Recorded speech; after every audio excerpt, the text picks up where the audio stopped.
Ok, l'enregistrement est lancé.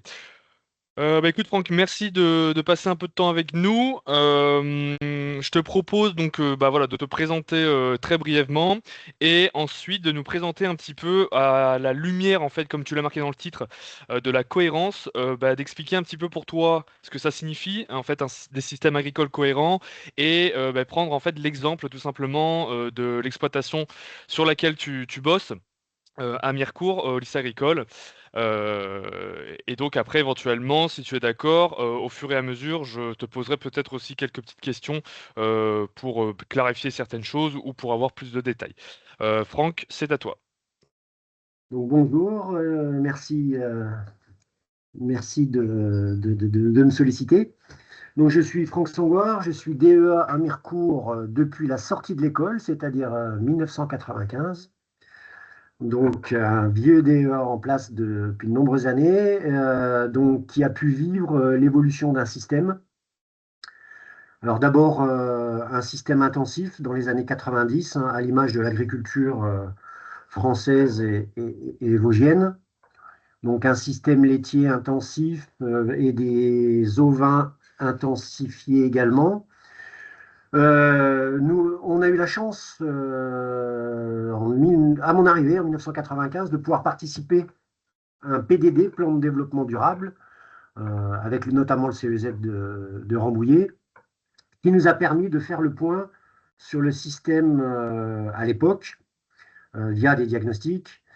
Et puis moi, de mettre en route, notamment, et surtout de rencontrer à ce moment-là les bonnes personnes qui ont pu nous aider à orienter le système vers plus de cohérence. Alors, ce qu'il faut bien, à mon avis, préciser, c'est que tout ça, ça doit être évolutif, hein, ça ne peut pas intervenir du jour au lendemain. Donc, c'est les essais, c'est les rencontres, c'est les enseignants pour nous, les formateurs, qui nous ont permis d'avancer pierre par pierre et d'en arriver où on en est aujourd'hui. Alors, ce qui me semble, moi, essentiel et ce qu'on a essayé de prendre en compte, c'est dans un premier temps trois facteurs clés. Le premier étant l'homme. Je pense qu'il faut vraiment ne pas oublier que quel que soit le système, c'est l'homme qui doit être au centre du système. Alors l'agriculteur, mais pas que, hein, c'est l'entourage, la famille, mais aussi, on le verra, quelque part, les consommateurs derrière. Le deuxième point, bah, c'est qu'il faut prendre en compte la nature, et on le verra, essayer de ne pas aller contre la nature, mais bien dans le sens de la nature. Et puis au final, la finalité de tout ça, bah, c'est quand même de remplir une assiette. Alors, l'homme au centre du système, pour moi, il y a différents points importants. Alors, dans notre cas de figure, hein, c'est bien sûr les salariés, les formateurs, les apprenants, mais finalement, ce n'est pas tellement différent de l'homme agriculteur ou des associés ou des associés salariés. Bien sûr, bah, ce qui est prépondérant, c'est la vivabilité, alors qui mélange pour moi bah, le confort de travail, la difficulté du travail, le rythme, les horaires. Alors, par exemple, nous, les indicateurs se sont très vite orientés bon, sur la longueur de la journée, mais aussi sur le nombre de dimanches, sur la capacité à prendre des vacances. Alors, bien sûr, nous, hein, ça nous a été imposé par la législation du travail, hein, évidemment, au minima, mais pas que, hein. C'est aussi s'adapter à chaque collaborateur et à la volonté de chaque collaborateur. Jeune père ou mère de famille, la volonté d'être à mi-temps, la volonté au contraire, c'est presque ça, nous, le facteur le plus impactant, la volonté de faire des heures supplémentaires ou pas. Donc tout ça, bah, c'est très différent selon les collaborateurs, mais il est évident que le système doit permettre de s'adapter aux désirs et volontés des collaborateurs en mettant bien sûr des bornes, hein, mais plus on va coller aux dispos et aux capacités de chaque collaborateur, bah, je pense plus ça va bien se passer. Ce qui me semble indispensable, c'est que chaque collaborateur ait une responsabilité. Je ne crois pas trop. à des gens qui sont qu'au service des autres. Je pense que chaque personne, et c'est possible, doit avoir une part de responsabilité dans le système. Des satisfactions, et les satisfactions vont généralement avec les compétences, hein, des compétences qui peuvent être transversales, qui peuvent être liées à une production, qui peuvent être liées dans notre cas de figure à de la transformation ou à de la vente, par exemple, qui sont des compétences très, très différentes les unes des autres. Je pense qu'il ne faut jamais oublier l'hygiène de vie, sa propre hygiène de vie. On a un métier qui est assez formidable, puisqu'il peut mêler une activité physique, mais aussi de nombreuses activités cérébrales, de réflexion. Et je trouve ça assez complémentaire, hein, l'idée de, bah, quand on en a une pleine tête, bah, d'aller sur le terrain. C'est un peu le cas, nous, de notre métier de DE. Et inversement, voilà, quand il y a beaucoup de terrain, bah, de temps en temps revenir sur des activités de plus de réflexion. Mais c'est aussi sa propre hygiène de vie, comment je mange.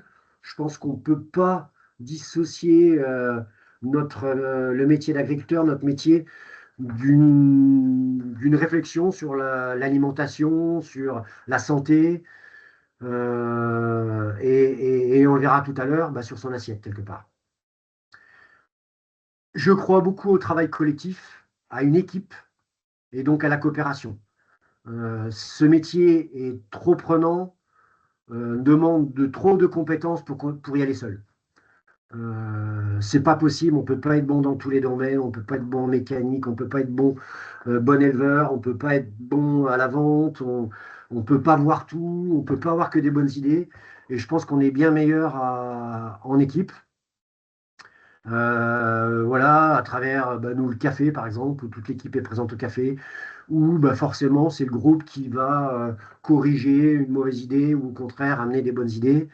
Mais aussi pour les décisions stratégiques, hein, je pense qu'une décision stratégique doit être validée par la majorité. Euh, et puis, mais pas que la coopération d'ailleurs de l'équipe, mais c'est aussi ce métier-là doit être, je pense aussi, une coopération territoriale. Sans ses voisins, on n'est rien. On a toujours un moment ou un autre besoin de ses voisins et inversement. Alors ça peut être les équipes d'ensilage, tout, tout, et puis on verra, nous, une grosse coopération dans le partage des surfaces. Moi, je crois beaucoup au partage des surfaces, des assolements, qui amènent, je pense, des opportunités importantes supplémentaires. Et enfin, bah, la transmissibilité. Moi, je suis complètement concerné, hein. Je vais être amené à quitter mon poste et au même titre qu'un agriculteur, eh ben, une exploitation, ça se prépare, cette transmission, la transmission des idées, la transmission du système, la transmission donc à travers ce qu'on laisse à l'équipe, et notamment l'autonomie de l'équipe, l'autonomie des gens qui vont rester en place. Donc il y a alors pour un agriculteur, l'importance du capital lié aux revenus. Donc tout ça, effectivement, c'est un travail de longue haleine. Le côté sexy du système ou du poste, enfin, ou du métier. Et enfin, bien sûr, n'oublions pas le revenu, hein, il faut être honnête, hein, il n'y a pas de bon système si le revenu n'est pas satisfaisant au regard de la personne qui pratique. Alors nous, bah, les collaborateurs salariés, et puis un agriculteur, bah, voilà, et je pense notamment au revenu à l'heure, qu'on ne peut pas se contenter d'une masse salariale si on n'y met pas une notion d'horaire et d'heures réalisées. Donc le deuxième point pour moi qui est important, bah, c'est la nature, le naturel. On doit se battre contre la nature, bah, on perd toujours. Et se battre contre la nature, c'est se battre contre nous, puisqu'on est un élément, un élément de la nature. Euh, donc pour moi, et au fil des années et des observations, bah, je me suis rendu compte que plus on allait dans le sens de la nature, bah, plus elle nous le rendait bien. Alors, elle nous met des claques, hein, de temps en temps, c'est sûr. Mais globalement, la nature est quand même bien faite et si on va dans son sens, c'est toujours plus de satisfaction et souvent plus de revenus. Alors, le maître mot pour moi, c'est la robustesse. Donc, j'ai beaucoup écouté et entendu Olivier Hamon, notamment l'INRA. Donc, un système robuste, c'est un système qui va être capable de s'adapter aux fluctuations. Et moi, j'ai pu observer en 30 ans que les fluctuations bah, sont de plus en plus importantes, de plus en plus marquées, et que la performance, l'efficience, c'est-à-dire produire plus à un moindre coût, ça a de grosses limites. Et très vite, on est face à des murs qui peuvent entraîner des catastrophes et des difficultés à passer ces aléas. Encore une fois, la coopération reste au centre des débats, hein. La nature, c'est un vaste ensemble de coopération, beaucoup plus que de compétition. L'autre point, bah, c'est s'adapter à son contexte pédoclimatique. Bah, ça marche à tous les coups, hein, quels que soient les systèmes. Il est souvent très local. Nous, à 500 mètres près, on a le plateau lorrain plutôt céréalier qui vient mourir. Et il se trouve que nous, on est dans un vallon qui est très différent finalement de ce plateau lorrain céréalier, qui est pentu, exposé nord, très argileux, qui va du coup nous permettre, ne pas nous permettre, en l'occurrence, les mêmes cultures. On est obligé d'y intégrer le réchauffement climatique, et moi je l'ai très clairement constaté, hein, en 30 ans de carrière. Alors il n'y a pas que du mauvais, hein, voilà, on a déjà lâché les animaux, alors qu'il y a 20 ans, les animaux seraient encore tous en bâtiment au jour d'aujourd'hui. On doit y intégrer la perspective de diminuer les gaz à effet de serre. Alors on dit 40%, c'est hyper ambitieux, mais on verra tout à l'heure qu'il y a quand même de nombreuses possibilités de diminuer ou tout au moins de compenser le dégagement des gaz à effet de serre liés notamment à l'élevage. Et en fait, ce contexte pédoclimatique, il va pouvoir définir ce qu'on peut y faire. Dans un premier lieu, le premier grand choix, me semble-t-il, c'est herbe ou culture. Je pense qu'on ne peut pas faire des cultures partout, ou alors qu'on peut faire de l'herbe dans de nombreux contextes. Par contre, il y a des contextes où bah, il est peut-être idiot de se passer de la possibilité de faire des cultures.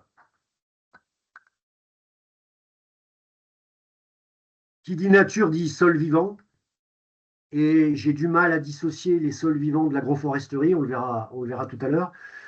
Donc, bah, un sol vivant, c'est quoi? C'est un biotope qu'on va nourrir, une coopération, une collaboration entre des bactéries, des champignons, des insectes, des vers, un milieu qui va, encore une fois, bah, transformer de la matière organique qu'on pourra nous apporter ou pas, et qui va bah, se transformer en sels minéraux, ce qui est assez flagrant quand on a la chance d'avoir remis en place ces sols vivants, bah, c'est qu'on verra qu'il y a une régulation de l'eau qui est complètement différente. Donc on vivra beaucoup mieux les excès et les manques d'eau, mais aussi on verra bah, que c'est un bouclage des cycles, du carbone, de l'azote, du phosphore, qui va pouvoir se faire et qui va notamment en lien avec la présence d'arbres, aller chercher très profond des sels minéraux qu'on n'aura plus besoin d'apporter. Et donc, ces systèmes, me semble-t-il, peuvent se passer, doivent se passer d'intrants et surtout de pesticides. Un ver de terre après du glyphosate, il n'a pas la même tête que si on le laisse évoluer dans un système où j'ai pas de tassement, où je vais labourer le moins possible.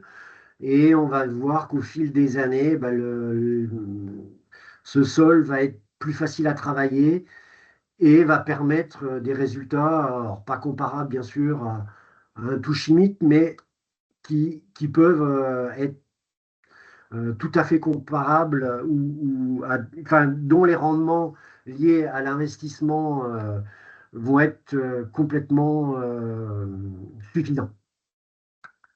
Alors, juste une petite question vis-à-vis de ça. Toi, quand tu es arrivé sur l'exploitation, elles étaient comment justement ton sol? Comment il était? Parce que si c'était déjà en élevage avant? Alors, c'était en élevage, mais avec beaucoup plus de culture. Donc, je dirais que c'était, on était dans la lignée des années d'intensification, avec du labour dans le sens de la pente. Donc, on avait une forte érosion, une forte perte des limons dans un sol argilo-limoneux. Du coup, des argiles de plus en plus présents, donc une augmentation du taux d'argile, des difficultés de travail du sol au printemps en humide, des fois des difficultés à récolter à l'automne, pareil, à cause des excès d'eau, des rendements plutôt qui plafonnaient, voire qui diminuaient, euh, une, du maïs trop présent. Voilà, donc sur des pentes exposées au nord en plus. Donc voilà, très vite, on s'est rendu compte que la première grosse réflexion qu'on devait avoir sur l'utilisation des sols. Donc, on s'est très vite rendu compte que nos sols étaient d'abord voués à l'herbe. Et il se trouve qu'en plus, ces terrains étaient accessibles avec les vaches laitières. Donc, on le verra, on y a très vite associé le pâturage et donc la transformation de quasiment l'intégralité de l'exploitation en un système herbagé exclusif. Alors, on est un peu revenu en arrière, on le verra après. Euh, mais si ce n'est une parcelle sur le plateau lorrain céréalier avec des terres profondes, euh, caillouteuses, tout a été remis en herbe.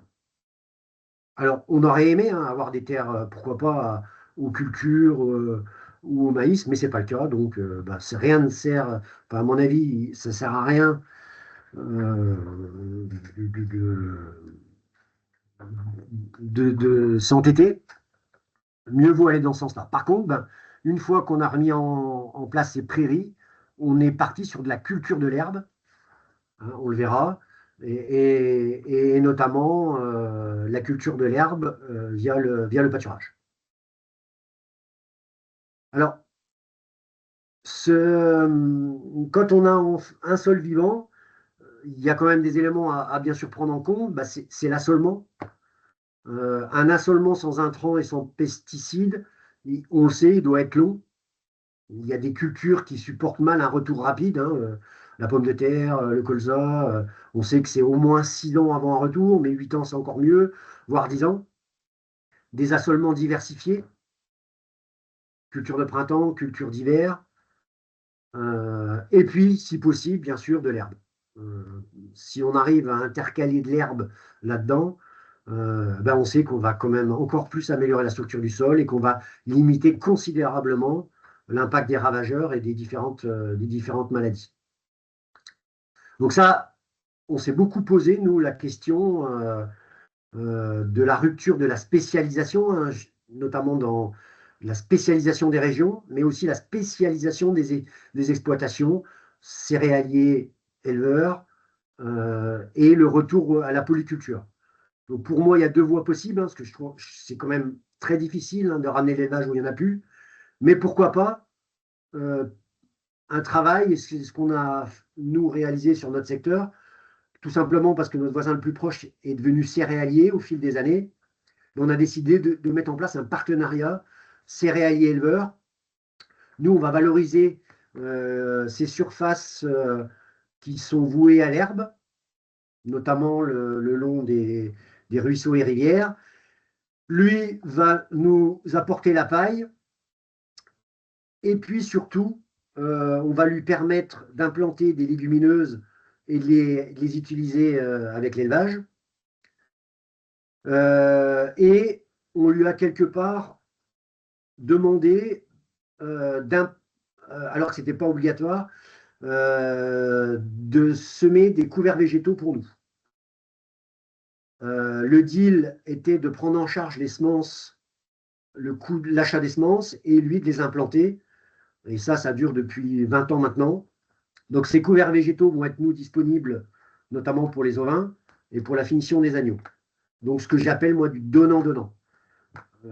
Donc l'échange paille-fumier. Et donc plutôt que lui réacquiert son exploitation la compétence élevage, bah, nous on vient avec notre force de compétence. Lui, bah, quelque part, a même du matériel performant qu'on pourrait éventuellement utiliser pour les quelques surfaces que finalement nous, on va recultiver. Donc voilà, je crois beaucoup moi à ce partenariat éleveur céréalier donnant-donnant. La polyculture élevage, ben moi je crois que toutes les régions méritent et nécessitent de la polyculture élevage. Il n'y a quand même pas meilleur en termes de robustesse. Et me semble-t-il, des ruminants qui vont manger de l'herbe et pourquoi pas exclusivement de l'herbe. Alors pourquoi? Bah parce que la photosynthèse est quand même formidable. Cette photosynthèse qui va nous permettre bah, de produire de la cellulose, capter du carbone, l'azote atmosphérique via les légumineuses, et puis ces ruminants bah, qui sont magnifiques puisqu'ils vont transformer cette cellulose en protéines, qui est quand même pour nous euh, une source, une source de protéines qui est difficilement remplaçable, d'autant plus qu'elle a été faite à partir de cellulose, et donc elle aura capté du carbone, j'en passe, hein, avec la vitamine B12 et du fer assimilable qu'on trouve difficilement dans d'autres sources alimentaires. Alors, un système cohérent va chercher du coup à coller à la pousse de l'herbe, et c'est notamment les pratiques en Nouvelle-Zélande. La répartition des ovins, des bovins laits ou des bovins viande se fait tout simplement en fonction de la courbe de l'herbe et notamment la rudesse de l'été. Donc plus je vais avoir un trou d'herbe en été, plus on va avoir plutôt des ovins qui ont besoin d'un cycle de l'herbe plus court, c'est-à-dire que la lactation va se faire sur une période plus réduite, donc notamment sur les excès d'herbe du printemps. On va pouvoir sevrer les agneaux au moment où l'herbe commence à manquer, réserver les meilleures surfaces pour la finition des agneaux et du coup mettre les brebis plutôt sur des parcours. Et plus mon trou de l'herbe est limité, bah, plus je pourrais pourquoi pas aller sur des bovins. Bovins viande si j'ai quand même un trou d'herbe l'été mais limité, et des bovins lait quand j'ai moins de trous d'herbe, où là, bah, je vais pouvoir assurer une lactation, une production de lait sur les fameux 7 mois hein, de traite des vaches. Ne pas oublier la polyvalence et du coup, pourquoi pas le mélange des espèces, mais aussi de la production de lait viande sur un même système. C'est ce qu'on pratique nous le plus en plus. Donc la complémentarité aussi via les différences de parasitisme entre les bovins, ovins et chevaux, la différence d'appréhension de l'herbe par les bovins, les ovins et les chevaux. Ils ne vont pas manger l'herbe de la même façon, ils ne vont pas avoir la pression sur la flore de la même façon, ce qui va nous amener d'avoir des flores plus diversifiées avec une moindre pression parasitaire. Et des races adaptées, il faut être honnête, on ne peut pas aller vers des systèmes pâturants avec toutes les races, et notamment, même intra-race, on s'aperçoit qu'il y a forcément une sélection à réaliser sur les types d'animaux. En France, il faut être honnête, on n'a pas de sélection ou peu de sélection sur la capacité des animaux à pâturer, puisque généralement les producteurs de taureaux sont des systèmes plutôt intensifs. Donc on est généralement obligé d'aller chercher ces races adaptées au pâturage à l'étranger, hein, je pense à la Suisse, l'Irlande, la Nouvelle-Zélande, où là, la sélection génétique s'est faite quasiment exclusivement sur la capacité des animaux à pâturer. Alors, il faut se le rappeler, hein, et je pense que c'est très important. Quand je pâture, bah, ça me coûte 1. Dès que je rentre des animaux et que je suis obligé de donner à l'auge, c'est 4 à 7 fois plus. Donc, même si j'ai les meilleurs outils du monde, la meilleure mélangeuse du monde, la meilleure ensileuse, ben, il faut récolter, il faut distribuer, il faut gérer les fumiers. Donc, fatalement, ça coûte 4 à 7 fois plus cher. Et dès qu'on donne en plus des concentrés, donc on va remplacer des fourrages finalement peu chers par des concentrés qui sont chers, ça va nous coûter 10 à 20 fois plus cher. Donc la gamelle de concentré qui est donnée à un ruminant, elle a un coût important et va entraîner une explosion du coût de production. Elle améliore la productivité, ça c'est évident, mais à un coût qui n'est jamais compensé. Et enfin, ben, il faut se rappeler qu'il faut 8 kg de céréales pour faire 1 kg de bœuf et jusqu'à 10 kg de céréales pour faire 1 kg d'agneau de bergerie.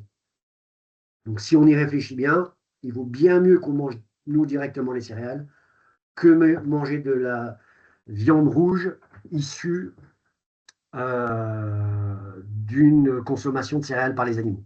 60% des céréales dans le monde sont mangées par des animaux. Et ce chiffre pourrait être complètement limité en notamment remettant les herbivores dehors à manger de l'herbe. Alors, ces préconisations nous amènent à ce qu'on appelle un système autonome économe. Donc, système autonome économe, bah, c'est quoi? C'est un système qui va se baser sur les potentialités du territoire, donc le contexte pédoclimatique, la capacité ou pas à faire de l'herbe, des céréales, et puis qui va limiter les pertes sur ce territoire. Il y a de nombreux gâchis fourragers sur un territoire, notamment, c'est le cas chez nous, hein, des gens qui vont rentrer les animaux. De plus en plus, on a des repousses d'herbe hivernales ou des gens qui ne vont pas faire la quatrième coupe parce que ça ne vaut pas le coup, qui laissent de l'herbe sur leur parcelle. Il y a une pratique ancienne dans notre secteur qui s'appelle la veine pâture. Il y avait historiquement des troupeaux de moutons qui étaient utilisés bah, pour utiliser ces ressources fourragères qui, quelque part, sinon, bah, vont pourrir ou être abîmées par le gel l'hiver. Donc, c'est dommage de gaspiller cette herbe-là, parce qu'en plus, souvent, elle pénalise les repousses au printemps. Il y a les fameux couverts végétaux.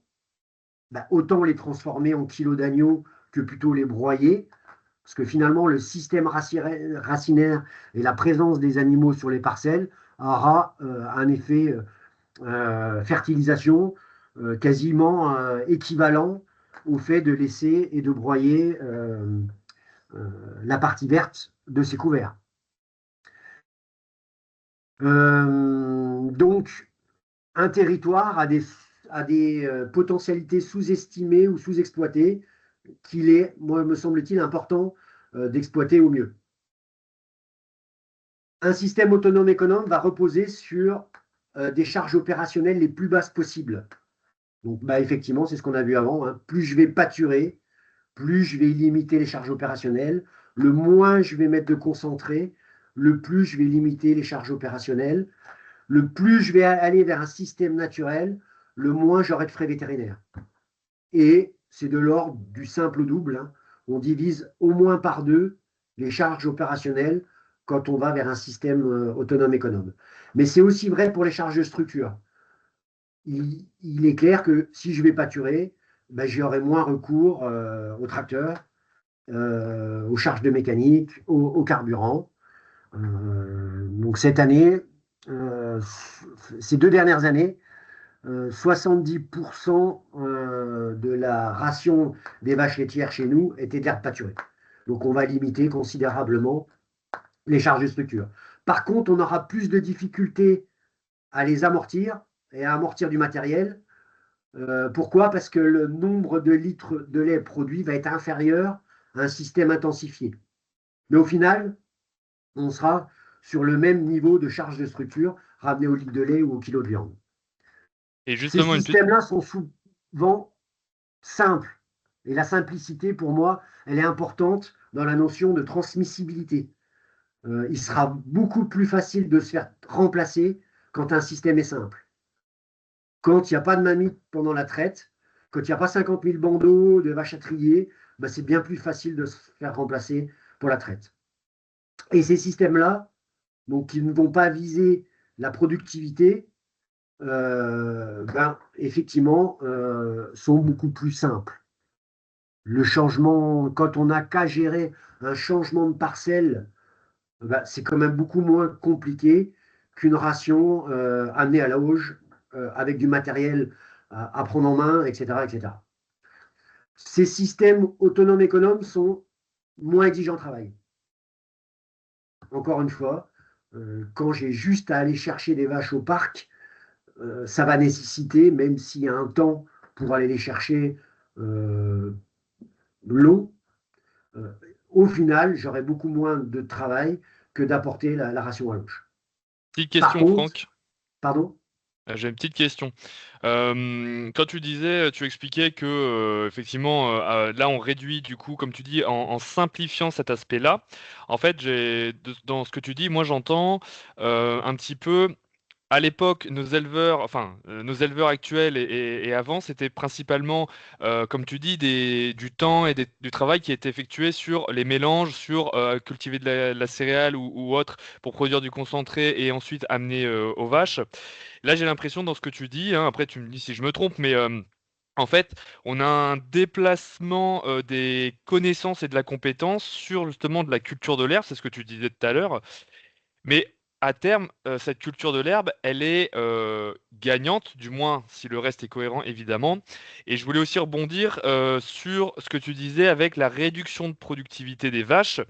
Est-ce que c'est vraiment dû au fait que l'herbe, c'est moins nutritif et on apporte moins pour la vache pour sa lactation? Ou ou alors est-ce que ça concerne la sélection intra-race? C'est-à-dire que est-ce qu'en Nouvelle-Zélande, est-ce qu'en Irlande, les vaches qui ont été sélectionnées précisément pour ce pâturage, qu'en est-il, tu vois, de la production laitière par rapport à leur ingestion et à la quantité d'herbe qu'elles mangent? Alors, non, non, c'est pas lié à l'herbe, hein. L'herbe, c'est un UF et c'est 18 de MAT. C'est une ration parfaite, quelque part, hein, surtout si on l'exploite au bon stade. Par contre, la différence, c'est que cette herbe-là, bon, on l'a pas toute l'année. Donc, on va être, notamment en période hivernale, même en faisant les meilleurs fourrages du monde, si on ne complémente pas avec des concentrés, on va avoir un lait permis par la ration de base qui va être inférieur à une ration mixte. Hein, il faut savoir quand même que 50% des rations en France, c'est des concentrés. Hein, je ne sais pas si on se rend compte, mais 50% de l'apport alimentaire dans une ration, en France, généralement, c'est des concentrés. Donc, effectivement, l'optimisation de la ration, notamment via les concentrés protéiques et énergétiques, va permettre une productivité supérieure. Par contre, dans des conditions d'herbe jeune, allez, chez nous maintenant, c'est à peu près 4 mois de l'année, ça va permettre 18 à 20 litres de lait, euh, ce qui est quand même très, par rapport à une ration de base ou par rapport à ce que permet les fourrages dans une ration classique, c'est supérieur quelque part. Hein, donc en termes d'efficacité. Par contre, on n'arrive pas à le maintenir toute l'année. L'été, par exemple, on travaille avec des stocks sur pied, donc on va accepter une baisse de la qualité de l'herbe et donc un lait permis par les fourrages est un peu inférieur. Parce qu'on sait que même si la qualité baisse, on a quand même intérêt à aller chercher ces stocks sur pied parce qu'ils nous coûtent quand même moins cher. Donc voilà, en fait, ce qui va faire la baisse de production à l'année, hein, chez nous, on compte à peu près 4500 litres sans concentré par vache. En Irlande, c'est plutôt 5005 par exemple, parce que bah, ils ont effectivement un trou d'été moins important et un hiver moins long. En Bretagne, voilà, on peut viser 5005. Et ces races et cette génétique-là, elle permet 5005. Et souvent, avec une qualité de lait qui est bien supérieure. Donc, on a une production de matière utile qui est bien supérieure à des systèmes classiques, notamment parce que on est sur des races qui vont avoir un lait plus riche. Euh, Donc, au final, ces systèmes-là, on s'aperçoit qu'il y a beaucoup plus de revenus où la part de l'EBE pour la main-d'œuvre est beaucoup plus importante. Pourquoi? Parce qu'on a minimisé les charges et opérationnel de structure. Donc, non seulement on a moins de temps de travail, mais en plus, on a plus de revenus disponibles pour la main-d'œuvre. Une vraie question qu'on se pose, nous, en ce moment, et que les apprenants nous posent, c'est le côté sexy du système, et notamment la robotisation et la mécanisation. Ces systèmes autonomes et économes, c'est leur force, ont finalement peu besoin de mécanisation, ou tout au moins ne peuvent pas amortir de la mécanisation de luxe ou sexy, hein, des beaux tracteurs, des belles mélangeuses, parce que bah, finalement, le temps d'hivernage étant limité, on peut se contenter d'un matériel, une bonne dérouleuse fait le job. Et ça, bah, quelque part, on le voit bien, nous, ça limite le côté sexy de nos systèmes. Et, alors, je ne veux pas dire que ça repousse les apprenants, mais on voit bien qu'ils n'y trouvent pas la modernité qu'ils aimeraient y trouver. Alors, Et, pardon, ouais, vas-y, excuse-moi. non, ce que je trouve un peu choquant, c'est que c'est ce côté, c'est pas sexy parce que effectivement, j'ai pas mon beau tracteur. Par contre, ils trouvent pas ça sexy de d'avoir moins de charges et donc moins de temps de travail et donc un coût horaire peut-être plus élevé si c'est bien évidemment bien pensé et bien fait, mais bien accompagné. Mais ils trouvent du coup, c'est ça que je trouve très bizarre, c'est le côté, il n'y a pas de tracteur ou il n'y a pas de robot. Du coup, est-ce que c'est vraiment de l'agriculture? Alors que en fait, j'ai des charges beaucoup moindres. Et est-ce que ça, tu vois la différence avec des personnes qui sont issues du monde agricole et et une différence avec ceux qui ne sont pas issus du monde agricole et qui éventuellement souhaiteraient se lancer dedans? Ouais, complètement, ouais. C'est complètement ça. Alors pourquoi ils ne trouvent pas ça sexy? Parce que ça casse complètement leur repère.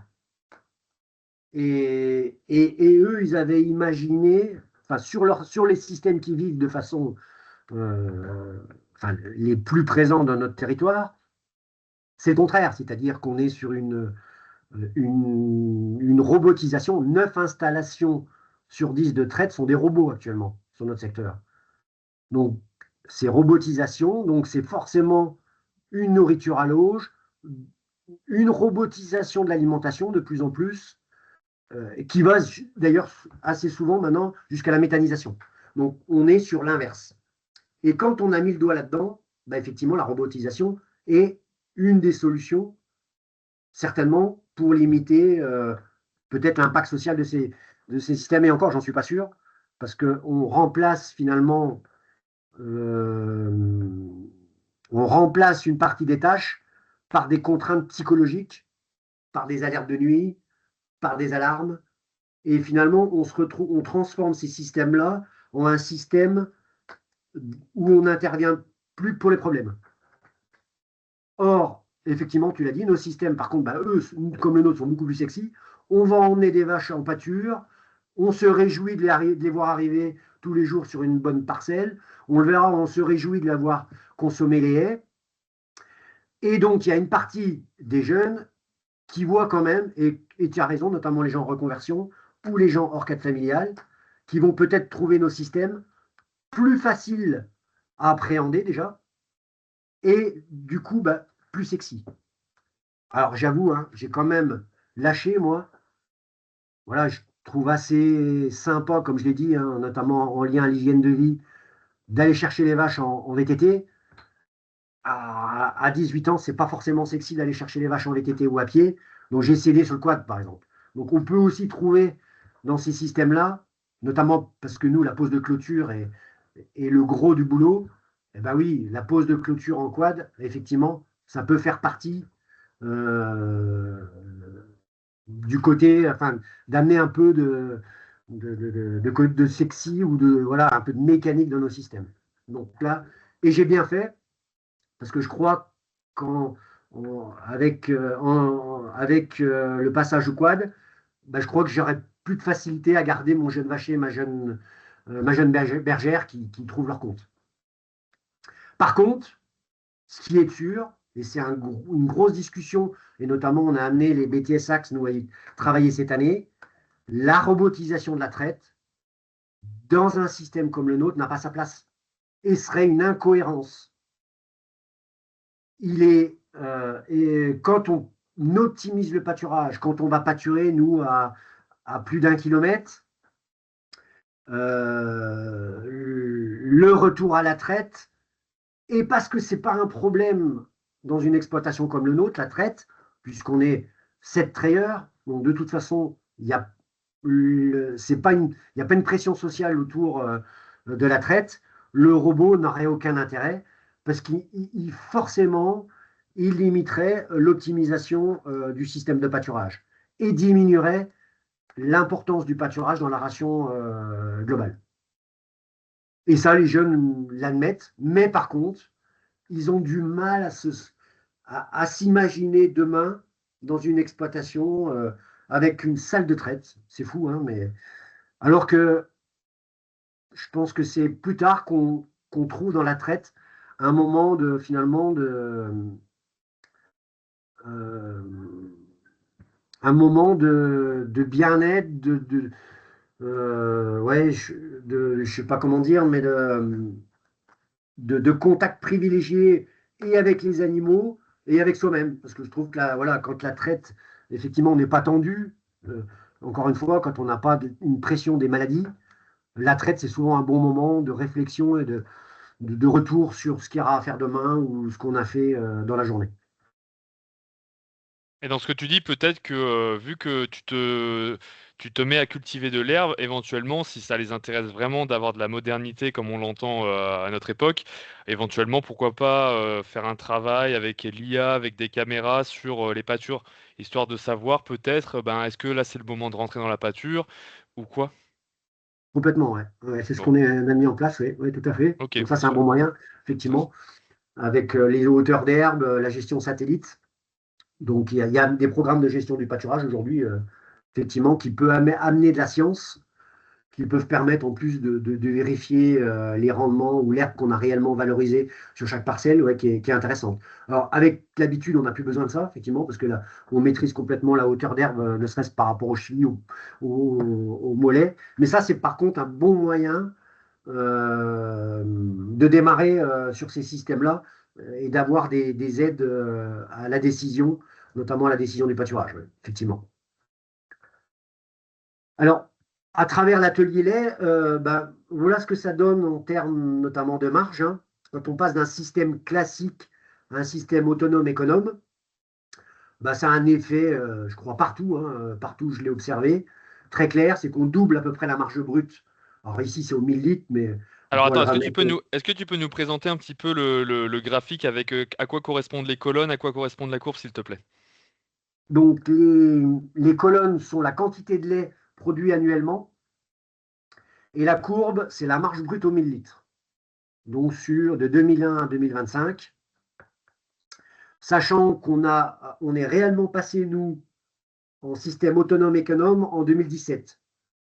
C'est l'année aussi où on a profité pour passer en bio.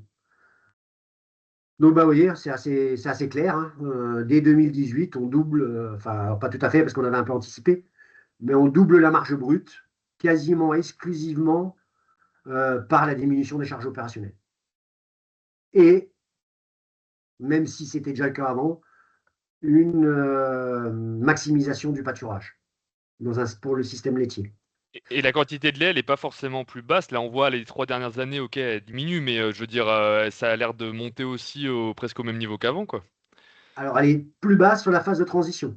Parce que, ben, attention aux phases de transition, même si nous, on avait préparé le troupeau, quand on arrête d'abord le maïs, puis les concentrés, il faut un temps long si on veut travailler avec les mêmes vaches. Et c'est le pourquoi, d'ailleurs, on verra tout à l'heure, que nous, on est passé par les croisements 5 voies, parce que c'est une façon facile d'aller assez vite pour préparer les vaches à ces systèmes-là. Mais en système bovin, il faut au moins 15 ans pour préparer son troupeau à ces systèmes-là. Donc quand on le fait du jour au lendemain, bah, il peut y avoir une claque, hein, notamment sur la production de lait, hein, c'est le cas là. Après, il faut le rappeler, hein, 2018, 2000, on était sur des années sèches, très sèches, voire même. On a été sur une très mauvaise année en 2016 comme 2024, avec une production de fourrage catastrophique, plein de terre. Donc, si on n'utilise pas trop les concentrés pour compenser ça, ben, on peut baisser en lait. Mais c'est pas grave. On voit que ça n'a pas tant d'impact que ça sur la marge brute. Encore une fois, hein, si on travaille avec la nature, il faut accepter que des années, elles nous donnent beaucoup et des années, elles nous donnent moins. Pourquoi? Parce que les années où elles nous donnent beaucoup, on est sur des marges brutes qui vont être excellentes. Et les années où elles donnent moins, on va être sur des marges brutes moyennes à bonnes. Hein, on n'est pas à l'inverse, où on est dans le très dur quand c'est l'année mauvaise, et on est dans le moyen quand l'année est bonne. Parce que ben, on n'a pas dépensé beaucoup, tout simplement. Donc voilà, je pense que les chiffres parlent d'eux-mêmes. Alors on le verra, hein, on est encore en train de passer, nous, un cap là, avec la production de viande à partir de l'atelier laitier. Ça, c'est une chose qu'on a observée là depuis 4 5 ans. On a décidé d'arrêter un troupeau de vaches allaitantes qui, pour nous, était peu productif au regard de la viande ramenée à la mer. Et on a décidé de produire la viande avec le troupeau laitier. C'est-à-dire qu'on cumule deux productions à partir des mêmes vaches. Et donc là, on a encore augmenté finalement la marge brute grâce à cette production de viande associée à la production de lait.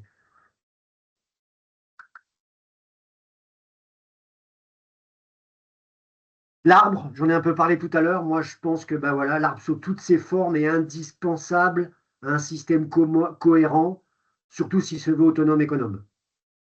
Donc les alignements d'arbres, les vergers, les ripisylves, il ne faut rien s'interdire, les bosquets, les arbres champêtres isolés, les bordures forestières, avec alors un premier effet qui n'est pas évident tout de suite, mais qu'on voit très bien au bout d'une quinzaine d'années, d'implantation ou d'entretien ou de régénération des haies, c'est la régulation de l'eau.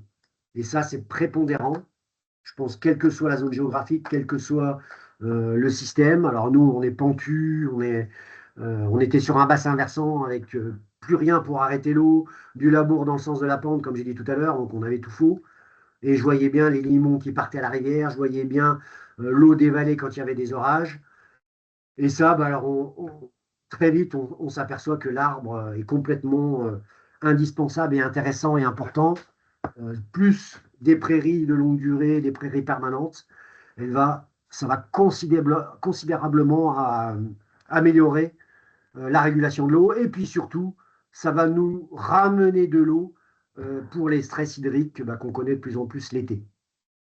On a assaini nous, des zones complètes de plusieurs dizaines d'hectares qui étaient des zones inaccessibles avec des joncs, uniquement avec un fossé drainant habillé de haies. Et en 15 ans, c'est l'eau et le vin. Et les vaches y vont même en période d'excès d'eau. Et on peut aller faucher très rapidement au printemps sur ces zones-là, alors que ces zones-là étaient complètement inaccessibles il y a 20 ans. C'est le bien-être des hommes et des animaux. Bon, j'ai pas besoin de dire, la régulation thermique, hein, on est quasiment à plus ou moins 5 degrés. L'abri du vent, l'abri du soleil, hein, de plus en plus important.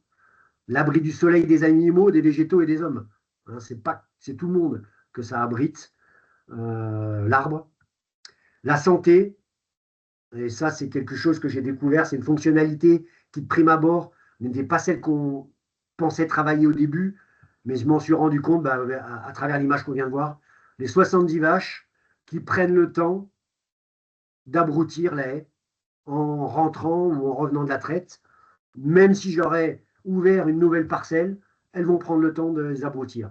Donc là, bah, il est évident qu'elles vont chercher dans ces feuilles quelque chose qu'elles ne trouvent pas ailleurs, hein, qui est de l'ordre des tanins. Les tanins vont être un régulateur très intéressant de la digestion. C'est-à-dire que si mon herbe est trop jeune et trop riche, notamment en azote, si j'ai trop de trèfle, elles vont prendre le temps, via les tanins des feuilles, qui va ralentir quelque part la digestion et limiter notamment la météorisation, hein, le côté moussant. Ces tanins-là vont permettre aux animaux, même sans apport de foin, par exemple à l'auge, on n'apporte rien, on est vraiment dans zéro complémentation, parce qu'elles vont, via les fibres des pousses annuelles des haies, compenser la richesse ou les excès par moment de trèfle dans les pâtures.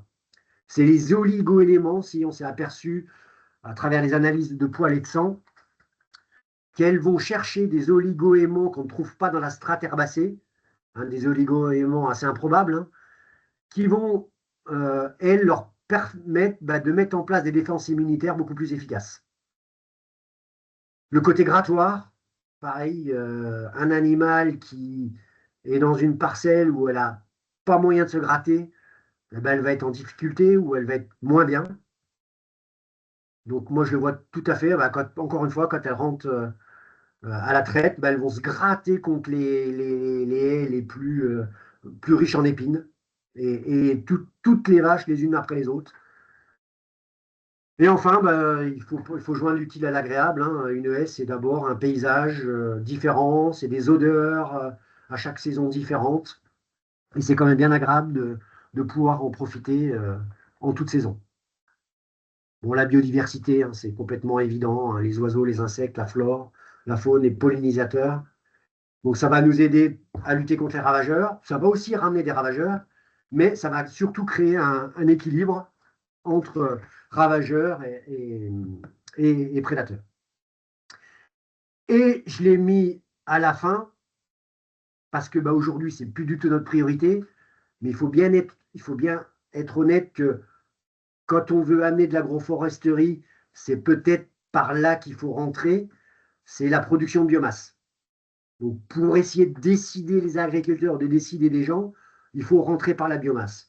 Mais après 30 ans d'agroforesterie, je me suis aperçu que ça devenait secondaire. C'est un plus, cette production de biomasse, parce que il y a eu tellement d'autres choses qu'elle m'a apporté, la haie, qu'on a finalement, si notamment on est un éleveur, on n'a plus envie de la couper. Ou si on ne la coupera beaucoup plus tard que ce qui était prévu, parce que par exemple, s'il faut qu'elle fasse de l'ombre, il faut un temps long, et si je la coupe, il y a un moment, elle ne me fera plus d'ombre. Néanmoins, il est complètement intéressant d'utiliser la biomasse, hein, sous toutes ses formes, la production de plaquettes, la production de piquets, de bois bûches, de bois d'œuvre, la production de fruits. Moi, on le verra tout à l'heure, je crois beaucoup dans l'intégration dans l'assiette de demain des féculents à coque, des fruits à coque, des féculents sauvages, qui vont avoir des apports, notamment en matière grasse, intéressantes pour l'alimentation humaine.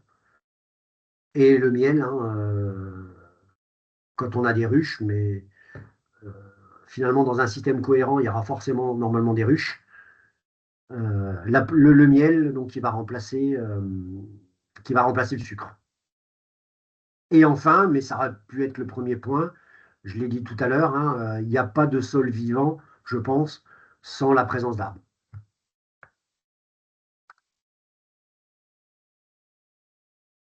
Alors, j'aurais pu commencer par ça, mais finalement, la finalité, et je crois qu'on a vraiment tendance à l'oublier, la finalité de notre métier d'agriculteur, de paysan, c'est remplir une assiette. Et j'ai souvent l'habitude de commencer comme ça, moi, les visites d'exploitation, et quelque part, ça perd un peu souvent d'ailleurs les apprenants, parce qu'ils ont oublié. Ils ont oublié qu'on était d'abord des pourvoyeurs de matières premières qui vont finir dans des assiettes. Et donc ça passe par une production d'aliments, d'une alimentation saine et durable. Alors, on n'aura pas tous la même définition de cette alimentation saine et durable. Ce qu'il y a de sûr, c'est qu'elle doit favoriser le microbiote, au même titre que tout à l'heure la vie des sols. Ce microbiote, on le sait, hein, c'est, je sais plus, je crois qu'on dit que l'intestin, c'est 60% du cerveau. Son fonctionnement va beaucoup influer, alors bien sûr, hein, sur la transformation de ce qu'on va pouvoir manger, mais aussi sur notre état psychologique. Donc, on sait parfaitement comment fonctionne bien un microbiote, hein, il y a des choses à respecter. On sait qu'aujourd'hui, dans des pays développés comme le nôtre, on a 10% de trop de valeur calorique par rapport à la réalité de nos besoins. Et d'autant plus qu'on n'a pas d'exercice physique régulier. Il y a trois fois trop de sucre actuellement dans notre assiette. Elle manque de fibres, souvent, notre assiette. Et il y a 2 fois trop de viande et de poisson, et notamment du fait d'un exercice physique limité ou d'un métier où il n'y a pas d'activité. Et surtout, elle manque souvent de diversité, notre assiette. Et évidemment, il est souhaitable qu'elle soit absente de pesticides et de métaux lourds, puisque ça aura un effet négatif, notamment sur le microbiote. Cette assiette, autant que possible, elle devrait être locale. Or, quand on se penche sur l'autosuffisance alimentaire des territoires, c'est-à-dire des matières premières transformées et mangées sur place, c'est très très faible. Hein. Un territoire comme le nôtre, on est à 3-4% d'auto-approvisionnement, donc c'est assez catastrophique. Hein. Les animaux partent des fois très loin pour être transformés, vendus et reviennent après sur notre territoire. Donc on va viser à transformer s'il y a transformation nécessaire et à réutiliser les matières premières en local autant que possible. Évidemment, ça passe par un élément indispensable, c'est ce qu'on appelle le consommateur-acteur dans ses choix alimentaires, mais pas que. Je pense qu'il faut qu'on revienne aussi à un consommateur-producteur, c'est-à-dire que chaque consommateur peut ou pourrait produire une part de son alimentation via, par exemple, les jardins, mais aussi peut-être via le collaboratif. On comprend beaucoup mieux ce que c'est qu'une alimentation saine et durable quand on met les mains dans la terre. On comprend beaucoup mieux les difficultés des agriculteurs, des maraîchers, quand on met les mains dans la terre. Et puis, je crois que demain, on aura besoin de gens pour nous aider. Les systèmes, notamment de maraîchage, sont quand même très gourmands en main-d'œuvre. Et pourquoi pas demain réintégrer le consommateur dans ces systèmes pour réduire, lui, la facture de son alimentation. Et pourquoi pas réintégrer de l'activité physique dans son quotidien. Je me demande s'il est très cohérent de payer une salle de sport le soir, alors que peut-être on pourrait réintégrer dans son activité physique une activité productive et qui finisse dans son assiette. Et une assiette, elle doit être évolutive, comme l'agriculture, évolutive au fil des saisons, mais aussi des années. Chaque année, un bon maraîcher vous le dira, chaque année, des cultures marchent et des cultures ne marchent pas. Donc, c'est pareil, il y a des années, on va produire plus de lait ou de viande, parce qu'on aura eu plus de lait, on aura eu plus ou moins d'herbe. Et donc, il faudrait aussi que le consommateur s'adapte à ses effets, à ses variations, en adaptant son alimentation à ce qui a permis la production et le climat de l'année.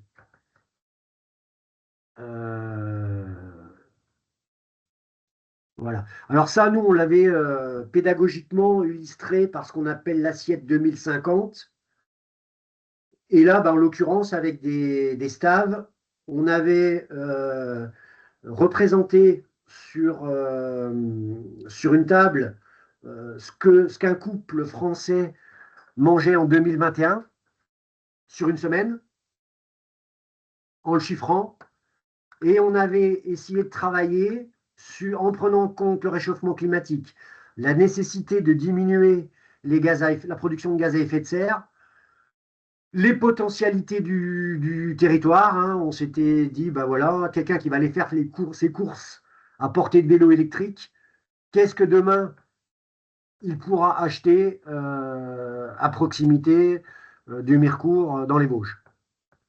Ben, on s'est aperçu qu'à condition de réintégrer, enfin d'enlever les plats industriels, de recuisiner soi-même, d'appliquer donc ce que j'ai exposé tout à l'heure, moins de sucre, plus de légumes, plus de légumineuses, 2 fois moins de viande et poissons, bah, non seulement il allait être en meilleure santé, mais surtout ça lui coûte moins cher. Et en imposant, dans ce cas de figure-là, en plus le bio. Donc dire que acheter bio, c'est une vraie, c'est pas vrai. Acheter bio ne coûte pas plus cher. Par contre, il faut se réapproprier d'une part l'achat en local, et puis surtout la cuisine. Alors, ces réflexions-là reposent sur une étude qui commence d'être vieille, mais sur laquelle moi je me suis beaucoup reposé. C'est TIFA, donc c'est Sciences Po et l'INRA, qui ont imaginé une Europe complètement bio en 2050 et montré que c'était complètement possible. Et pour assumer l'alimentation de tous les Européens, mais même dégager des excédents de surface pour produire de l'énergie ou voire même du textile. Par contre, bah, ça entraînait une revisite de l'assiette en fonction effectivement de la santé humaine, mais, mais aussi, donc, ça avait un impact important sur les modes de production et les systèmes agricoles actuels, mais ça nous emmenait vers des systèmes beaucoup plus cohérents. C'est-à-dire, eh ben, effectivement, diminuer la viande, mais pas celle qu'on pense. D'abord, diminuer le porc et la volaille, ben, qui sont, eux, forcément des granivores, qui vont forcément manger des céréales et être finalement en compétition avec l'alimentation humaine. Donc, recentrer les porcs et la volaille sur la consommation de déchets et de sous-produits, ça veut dire pratiquement diminuer par 6 la consommation et la production de porc et de volaille.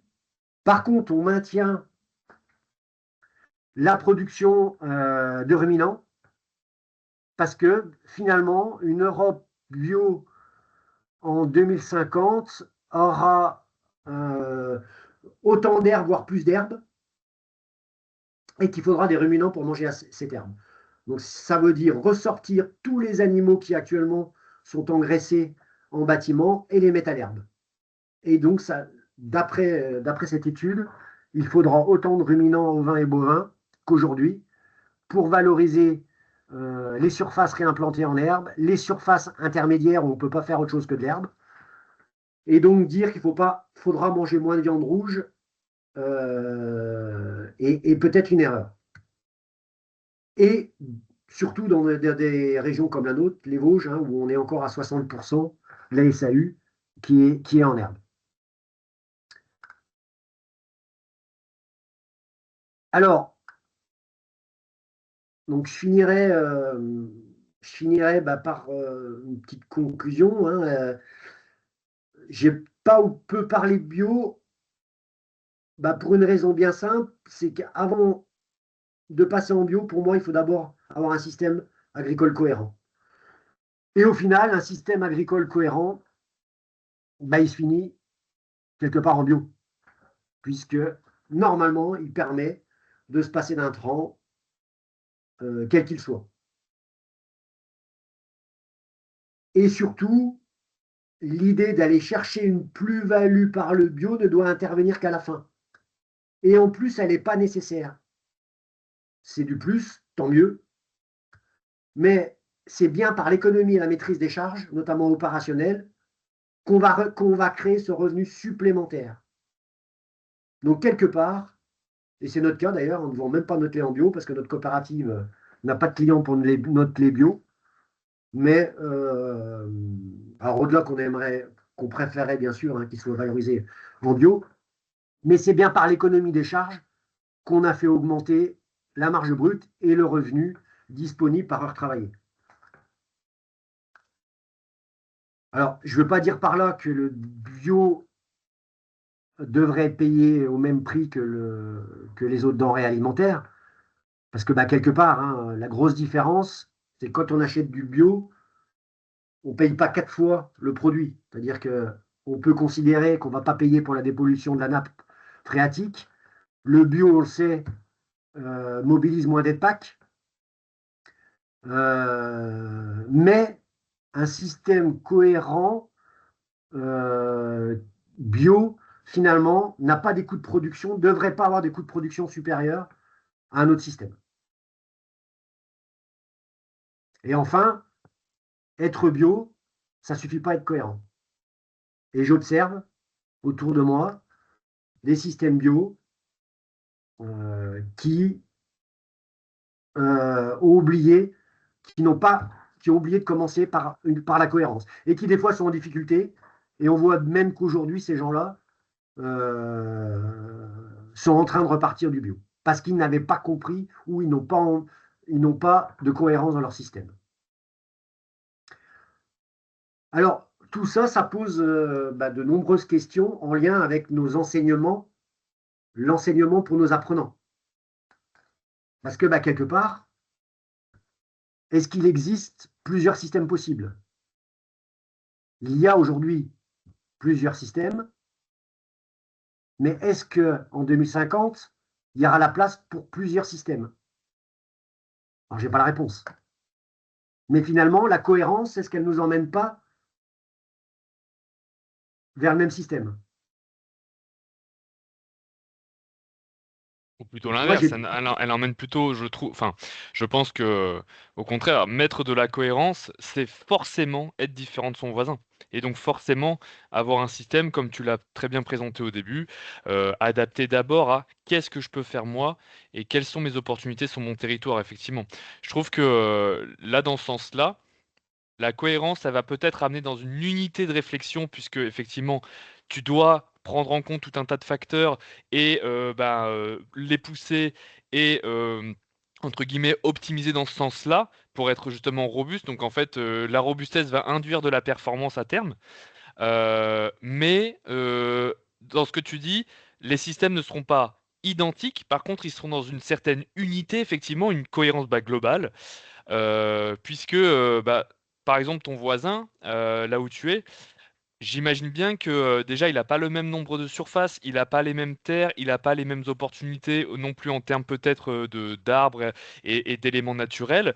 Mais par contre, derrière, s'il suit, un petit peu aussi ton cheminement, ton raisonnement, et s'il va, peut-être aller voir, comme tu l'as fait avec ton céréalier, des collègues pour, commencer à créer cette collaboration, cette coopération, toujours dans un souci de cohérence et ben, en fait, comme tu dis, Hem, dans la méthodologie, eh ben, ce sera id ressemblant, ce sera similaire, mais par contre, son système sera différent et toi qui, mets beaucoup plus, l'accent sur l'humain, par exemple, parce que c'est ce que tu considères essentiel et pour toi, c'est ce qui crée aussi la cohérence derrière, au niveau de ton temps de travail, au niveau des collaborateurs qui vont venir bosser, au niveau des animaux, au niveau tout un tas de choses et en plus, comme le fait aussi que tu sois sur un établissement, donc tu as de la pédagogie, tu as de expérimentation à mettre en œuvre. Hem, un autre collègue à toi pourra très bien aussi, avoir un système très cohérent, mais complètement différent, en fait. Et c'est ça qui est intéressant justement dans ce discours-là et c'est peut-être aussi ça qui est difficile quand tu es enseignant et formateur. Quand tu as la chance d'avoir quelqu'un comme toi sur la ferme, c'est plus simple peut-être à expliquer, mais pour des personnes qui n'ont pas et là je me tourne plutôt vers Catherine puisqu'elle, elle accompagne vraiment, sur ces aspects-là. C'est aussi, je pense, amener, la question de la pédagogie du complexe, heu et je peut-être que demain, nos étudiants qui veulent devenir agriculteurs, devront faire peut-être plus que 2 ans ou 3 ans, d'études pour arriver à ce travail justement pour amener des systèmes cohérents. Voilà, ça c'est ce que moi j'observe, C'est mon ressenti vis-à-vis des expériences que j'ai à la bergerie et du travail de mes collègues, et un petit peu aussi de ce que, bah, beaucoup en fait de ce que tu viens de présenter. En fait, ce qui nous semble compliqué, bah, c'est Je effectivement freine. la transition du système, mais aussi la transition des enseignements. Et tu viens très bien de le dire, on espère au moins les amener à réfléchir par eux-mêmes et Mmh. donc à se poser ces bonnes questions. La cohérence, mon contexte pédoclimatique, etc. Et ça marche finalement, comme tu dis, partout et dans tous les systèmes. Par contre, et c'est vrai que de plus en plus, les apprenants l'intègrent. Par contre, on est passé quelque part où on nous regardait de travers, de haut, à ah oui, c'est possible. Par contre, ils se sentent encore pas capables de l'appliquer chez eux. Ah oui, mais chez moi, c'est pas possible. Alors, on a progressé, hein. Mmh. C'est déjà mieux, hein, parce qu'ils le prennent en compte. Et j'ai même tendance à espérer que après un peu de métier, ils l'appliqueront petit à petit. Mais voilà, je pense que la seule chose, c'est comme tu dis, enfin, je pense que la méthode, elle est applicable partout. On espère qu'ils vont au moins appliquer cette méthode et puis bah, y aller progressivement, aller progressivement vers une transition. Alors, bah voilà comment, donc tout vite, comment nous on l'a mis en place, hein. Alors je l'ai dit, hein, c'est 30 ans, c'est un temps long pour mettre en place ce type de système. Euh, donc, euh, donc, dans notre contexte, nous, donc argilo-calcaire, plaine des Vosges, avec une pluviométrie d'un peu moins de 800 mm. Donc, on s'est d'abord attaché, comme je l'ai dit tout à l'heure, à remettre les animaux à l'herbe, donc à valoriser des surfaces plutôt vouées à l'herbe par les ruminants et autant que possible par le pâturage.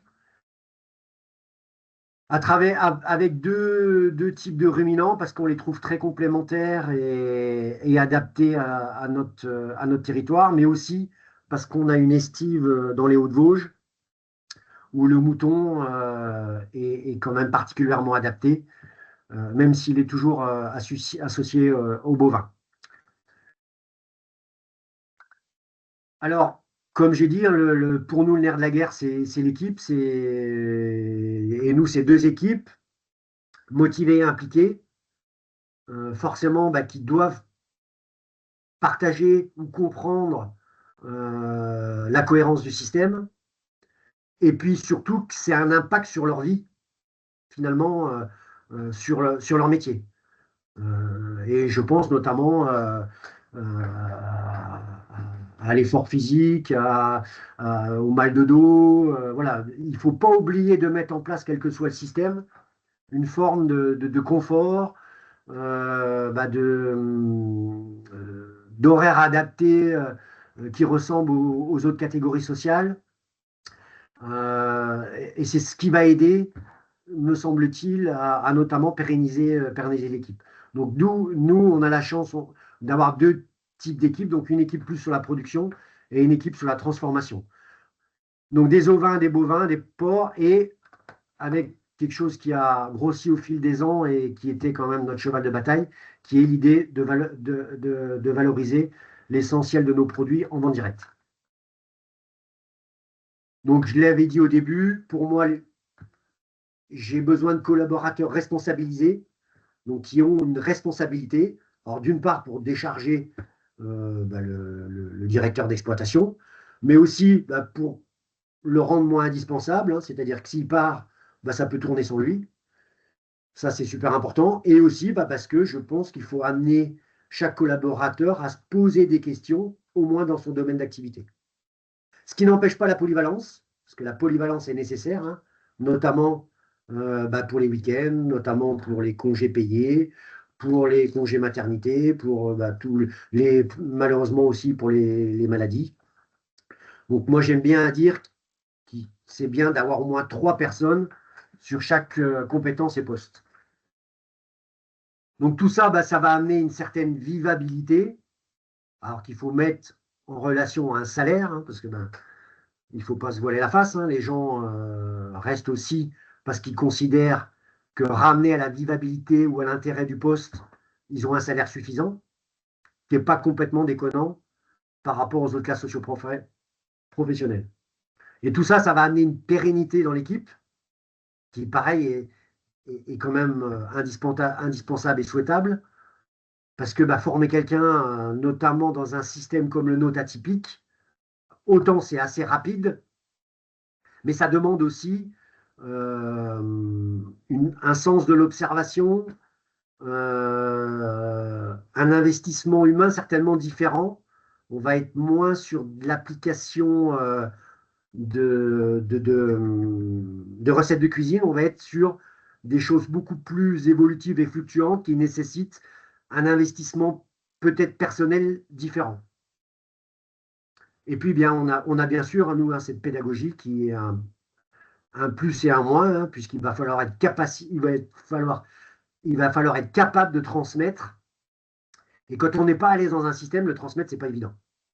Surtout quand c'est un système atypique. Et j'ai dit, hein, sans coopération, il n'y a pas d'équipe. Donc, il va falloir créer un lien et une coopération, hein, c'est pas c'est pas la plus facile des choses, entre ces différentes équipes. Donc, nous, sur l'équipe de production, il se trouve qu'on est à la parité, 4 hommes, 4 femmes, une apprentie. Et sur donc, la transfo, qui nous est composée de bouchers, charcutiers, cuisinières. Alors, ces équipes sont quand même liées et notamment partagent le temps de la vente. C'est-à-dire que la compétence vente est présente dans les deux équipes, et de production et de transformation. Sachant que l'équipe de production a également en charge l'abattage des volailles.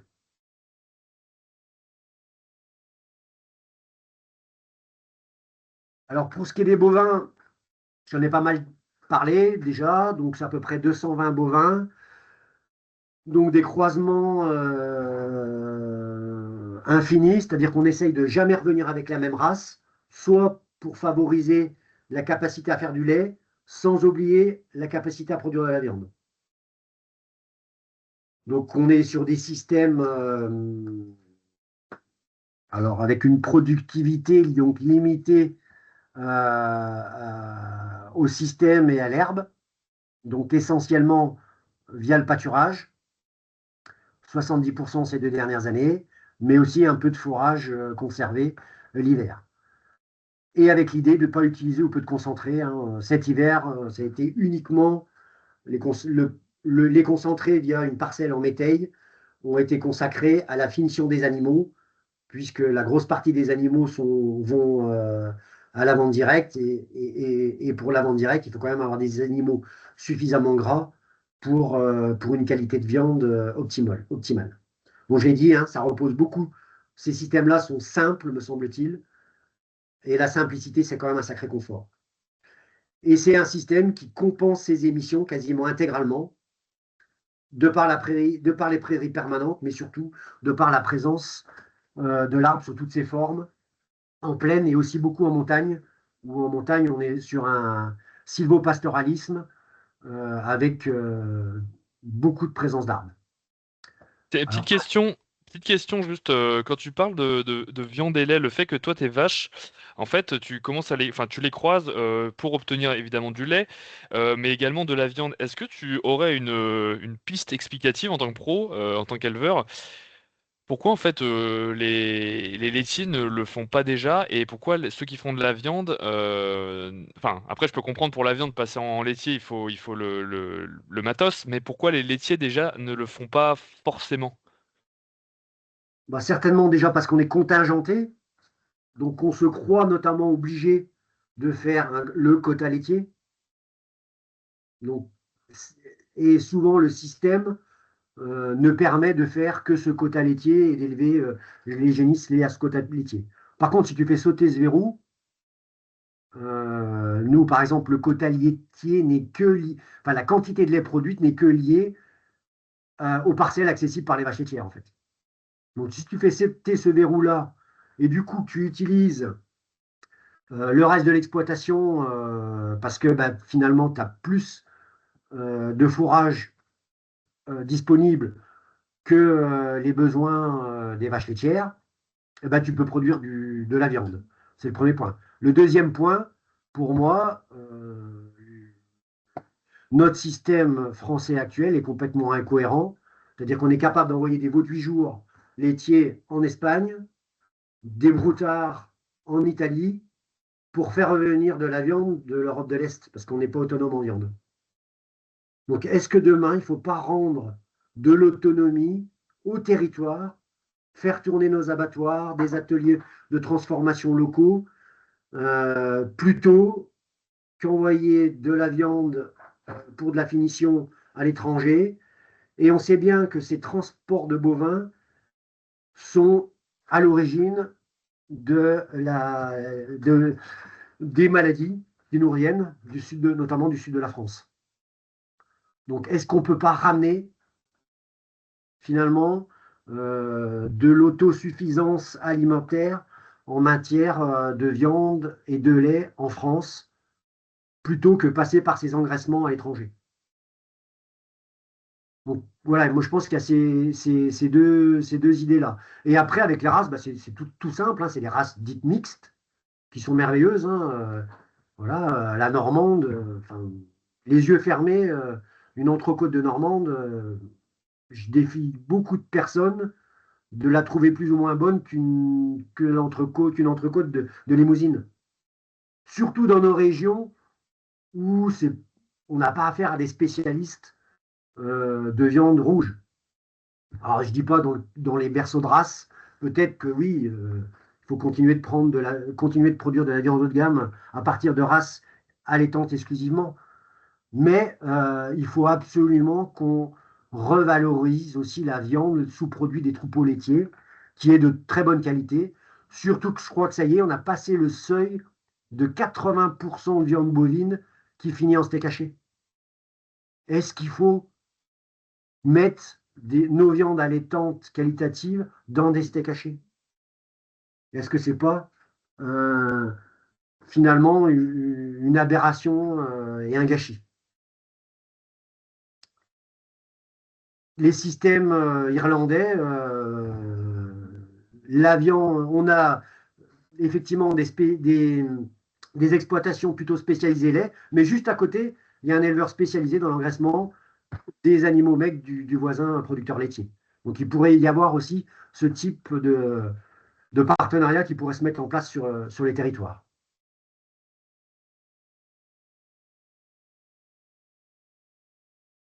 Donc la rusticité, alors nous on y a répondu par l'hétérosis, d'où ces croisements à l'infini.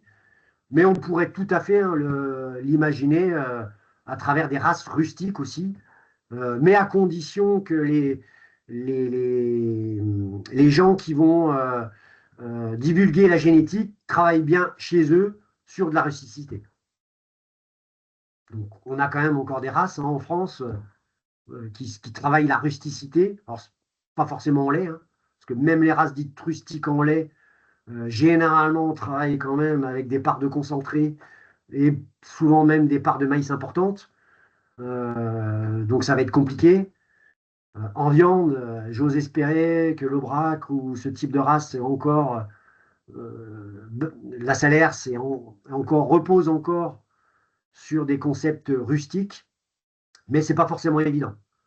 D'où pour moi travailler de façon importante sur la voie femelle, donc à travers son troupeau, et de sélectionner les reproducteurs de son cheptel via la voie femelle et par rapport aux vaches les plus adaptées à son système. Donc c'est un peu comme ça qu'on a procédé. Alors c'est assez douloureux et coûteux et des fois un peu dur parce que bah, ça peut aller, alors pas à la mortalité, mais à la réforme à une réforme d'animaux de façon assez intensive au début pour bien avoir à la fin que des animaux qui se comportent bien dans le système. Et ça, c'est assez long. Les moutons, bah, même type de réflexion, sauf que là, on est sur du plein air intégral, hein. Le mouton permet ça, sa petite taille et le fait qu'il peut passer par tout temps en extérieur, hein, sous réserve qu'il ait un peu d'abri du vent, un peu de haie, etc. Donc, plein air intégral, nous, qui est favorisé par les partenariats, comme je l'ai expliqué, avec nos voisins, tant dans la veine pâture que la consommation des couverts végétaux pour la finition des agneaux, l'utilisation d'une estive pour l'été, fait qu'au final, d'ailleurs, les moutons sont chez nous, allez, 1 à 2 mois de l'année sur les parcelles réellement d'exploitation. Donc voilà, valoriser les potentialités fourragères du territoire qui ne le sont peut-être pas. Chaque territoire devrait pour moi avoir une troupe de moutons, pourrait nourrir une troupe de moutons euh, de cette façon. Alors peut-être pas chaque élevage devrait avoir des moutons, mais on pourrait imaginer un éleveur de moutons qui puisse vivre des surfaces, des compléments de surface des autres agriculteurs. Et là, et également, là, si possible, s'en concentrer.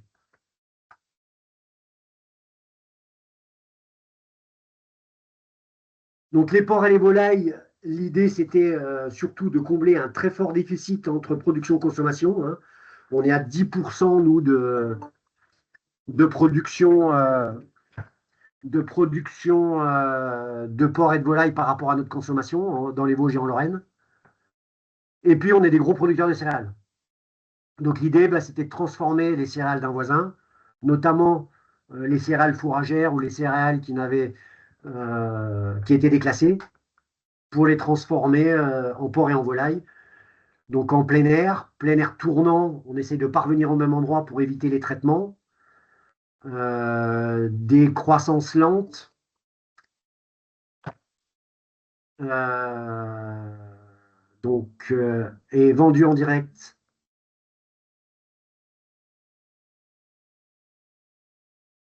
Donc tout ça bah, pour remettre en place du circuit court. Et donc au fil des années, c'est ce qu'on a réussi à faire, puisque le plus gros de notre activité aujourd'hui, c'est la vente directe, 68% des chiffres d'affaires, à travers des voies de commercialisation diverses, de magasins de producteurs, la restauration collective, la restauration privée, les particuliers, les sites de vente en ligne. Et donc aujourd'hui, donc en 2025, on aura commercialisé un peu plus de 5000 volailles, 400 porcs, une vingtaine de veaux de boucherie, 24 bovins et une quinzaine d'agneaux.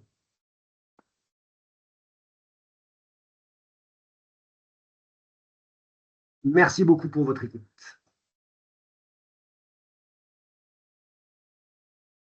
Bah écoute Franck, merci beaucoup. Très riche, très complet. Euh, Est-ce que tu pourrais donner juste de manière générale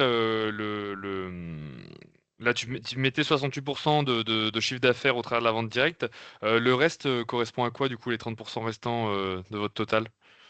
Donc le lait qui est vendu à la coopérative du coin, les agneaux. Les agneaux en direct, c'est plus compliqué à mettre en place. Donc pour le moment, on a décidé bah, de travailler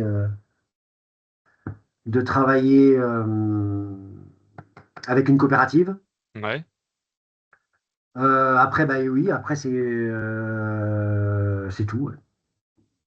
Donc toutes les viandes, donc une grosse partie des viandes, sinon, bah, sont vendues en direct. d'accord. Et là, vis-à-vis de l'état actuel, tu dis que tu vas peut-être, enfin non, c'est sûr même, tu vas devoir céder ta place sur cette exploitation. Quel serait toi ton si tu pouvais rester encore un certain temps, les projections en fait que tu as aujourd'hui, puisque déjà il y a eu un énorme travail d'effectué, hein, depuis que tu es arrivé donc sur ces 30 ans-là jusqu'à aujourd'hui, un système qui semble être quand même très, très, très, très cohérent, qui s'en sort. Du coup, pour toi, quelles seraient ces projections un petit peu stratégiques dans les, justement, 2050, à l'échelle 2050? Bah, j'espère qu'on est prêt, en fait. J'ai le sentiment qu'on est prêt à affronter les 1,5 degré et on a déjà fait le travail, me semble-t-il, sur les gaz à effet de serre. Donc, ce système, il doit trouver son rythme de croisière, on y est presque, répondre aux opportunités du territoire, et c'est le cas. Malheureusement, on a du mal, nous, à renouveler les producteurs à l'origine qui ont initié la vente directe dans le département, avec qui nous on bosse depuis le début. Et comme d'autres exploitations, leurs exploitations ne sont pas forcément reprises, ou tout au moins leurs enfants ne souhaitent pas continuer la vente directe.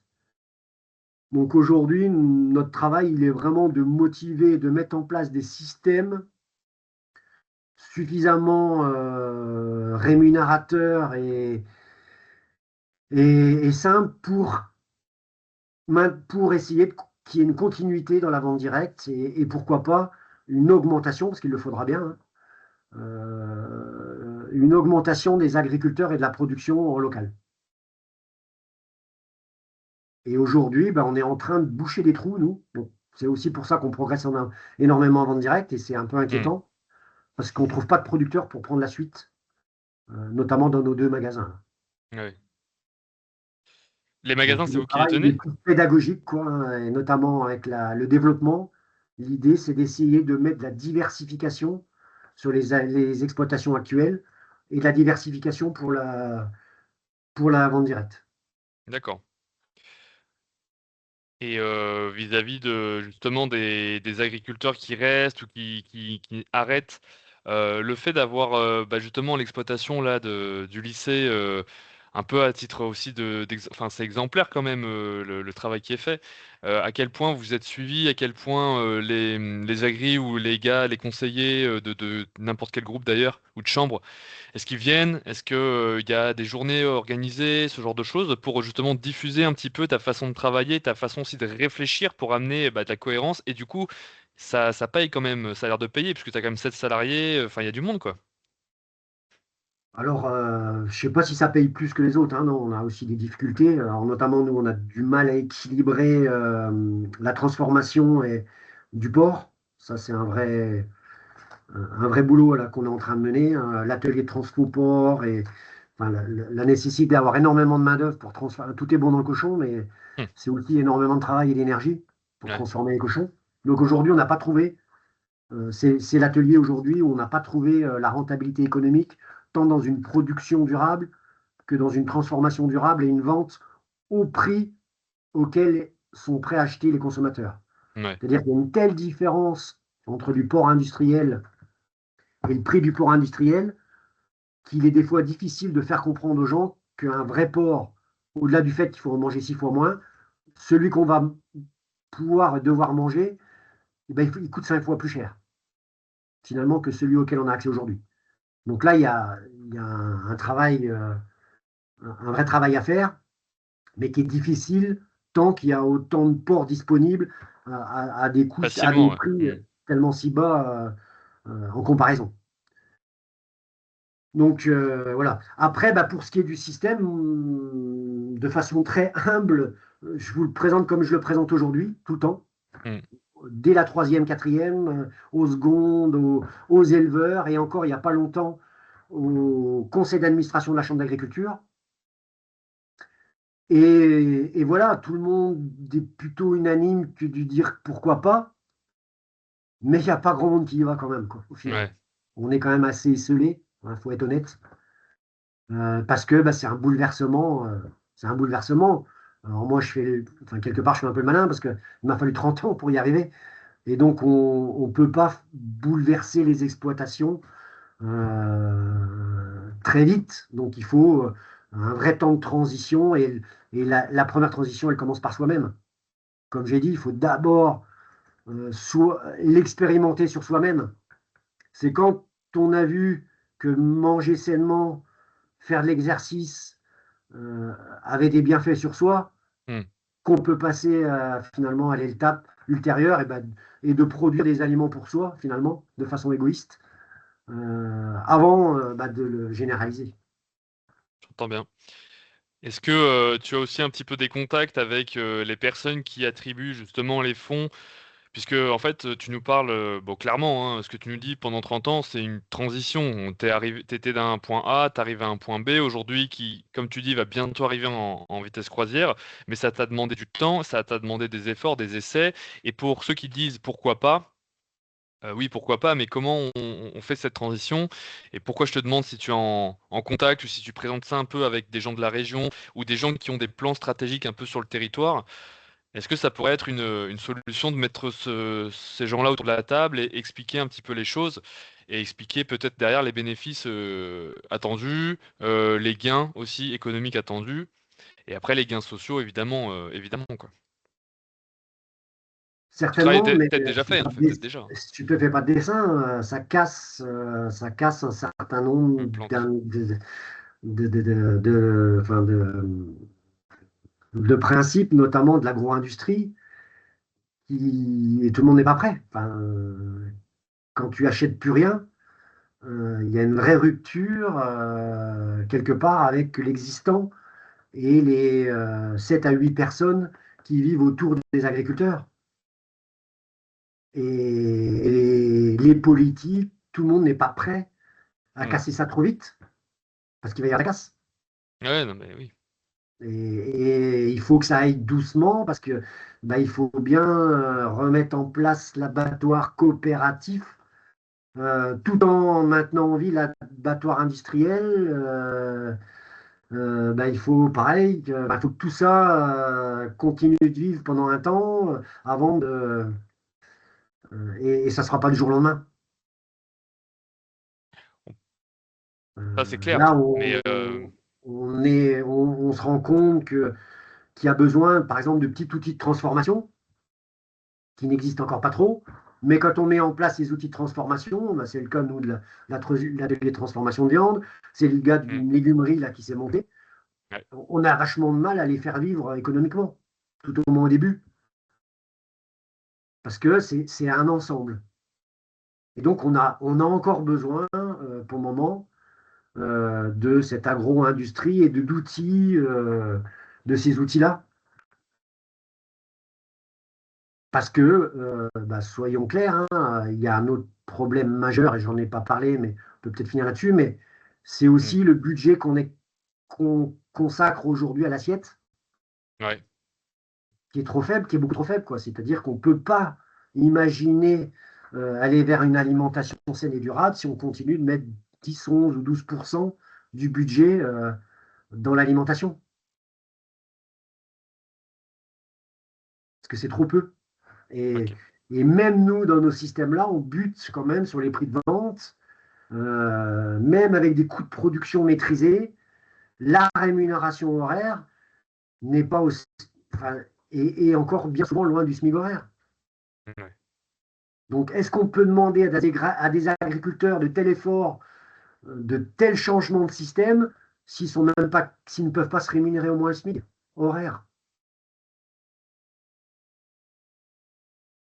C'est pour ça que je demandais comment, tu parlais parce que tu parlais de coopération effectivement, le but c'est absolument pas de demander à un agriculteur, ou quiconque d'autre, en fonction de production de tout gérer, mais effectivement c'est d'avoir cette discussion, en termes de filière peut-être aussi pour les outils, mais aussi effectivement en termes de politique et politique au premier sens, c'est-à-dire la vie de la cité quoi, donc ce que les gens sont prêts à en fait, ce que veulent aussi peut-être, bah, les gens, effectivement. Garder un modèle industriel, même agricole et donc, ben, forcément, comme tu dis, plus de robotique, plus de produits et donc, peut-être derrière plus de négatifs, puisqu'il faut traiter l'eau, il faut traiter après, au niveau de la santé, il faut être médecin, et cetera et cetera.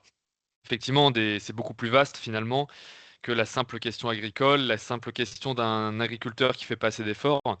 Mais et ça, comment l'amener? Comment réussir à l'amener? Beh, peut-être que l'agriculteur devrait être maire aussi en même temps? Ouais, et puis donc on a l'outil des PAT, hein, les projets alimentaires de Les territoire. PAT, bien sûr, ouais. Donc ça va doucement, mais ça progresse. Nous, la part d'achat des collectivités augmente assez fortement. Alors, pas au prix où on le voudrait, mais il y a une prise de conscience. On sent bien, ça y est, les cuisiniers, quelques cuisiniers, ça y est, qui y sont passés, quelques gestionnaires. Voilà, tu as vu, on est à je sais plus combien, on a une trentaine aujourd'hui, on fournit une trentaine de collèges et lycées des Vosges, donc c'est déjà pas si mal, quoi. Enfin, Ah ouais, c'est bien, hein. et on partait de zéro, quoi, hein, vraiment zéro. Ouais. Et c'est des chiffres à deux, c'est des croissances à deux chiffres chaque année. Donc, par contre, là, il y a encore un boulot à faire sur le prix dont on a besoin, nous, pour au moins payer les gens au SMIC ou un peu plus du SMIC. Et eux, de limiter, ben, on l'a dit, hein, limiter peut-être la viande, mais prendre de la bonne, etc., etc. Ça va le faire, mais c'est long. C'est long. Ouais, bah, c'est ça, c'est long. Mais toi, tu considères que c'est la voie est quand même relativement c'est la bonne voie est quand même déjà, les gens, pardon, de manière générale, on retourne sur une voie qui sera justement plus durable, à terme, quoi? Ouais, mais sur une échelle de temps qui n'est pas la bonne. C'est-à-dire Ah que là, bah faut ça, quand même mettre un sacré coup d'accélérateur, hein. OK. Parce que la nature, bah, elle continue de trinquer. Et comme on l'a vu, hein, sans la nature, on est quand même rien du tout. Bah, écoute, je pense qu'effectivement là, peut-être qu'on aura une crise, je de manière générale, on marche bien aux crises, on l'a vu avec, je pense la crise de la vache folle, on l'a vu avec, la crise, des chocs pétroliers et puis j'en passe, hein, parce que de toute façon l'histoire humaine est constellée de crises. Donc peut-être que finalement, la prochaine crise verra, l'avènement justement de cette volonté beaucoup plus forte et beaucoup plus, accentuée de revenir à des systèmes cohérents, puisque c'est quand même le titre de notre webinaire et du coup durable et donc beaucoup plus sain pour tout le monde, que ce soit nous ou la nation. Écoute Franck, je te dis un grand merci, pour, cette présentation et bah, je vais couper l'enregistrement. Hop, arrêter l'enregistrement. Hop là.